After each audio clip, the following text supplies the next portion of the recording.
वो टिल्टेड होते हैं, तसब होता है उनका, कहीं ना कहीं जाके वहाँ पे आपको नज़र आ रही होती है। क्वेश्चन इस तरह पुट किए जाते हैं, फिर उसके जो नतायज होते हैं किसी की खुशनुदी हासिल करने के लिए,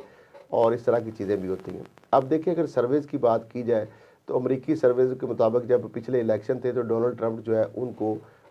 किसी सर्वे में भी वो कामयाब दिखाई नहीं दे रहे थे। लेकिन जब इलेक्शन के नतायज आए तो वो उन सर्वेज़ को उन्होंने जो है बिल्कुल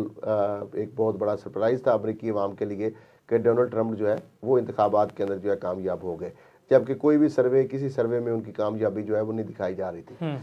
इसी तरीके से पाकिस्तान के अंदर जो सर्वेज़ का सिलसिला जो जारी है, अब ये भी फरमाइशी जो सर्वे जारी है, और उसमें सर्वेज़ के हवाले से भी एक तो ये है कि जिस तरह एक एंकर है या सहाफ़ी है, उसका अपना एक जो अगर किसी तरफ झुकाव है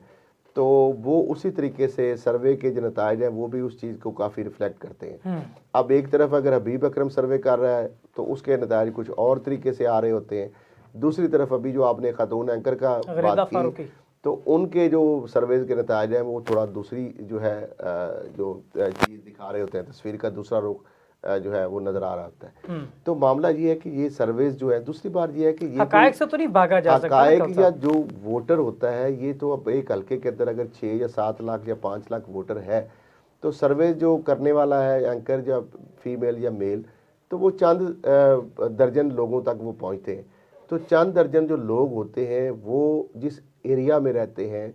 या उनका किसी अगर सियासी जमात से वाबस्तगी होती है तो उस परसेंटेज को पूरे 4-5 लाख वोटर के ऊपर जो है वो एप्लीकेबल नहीं हो सकता।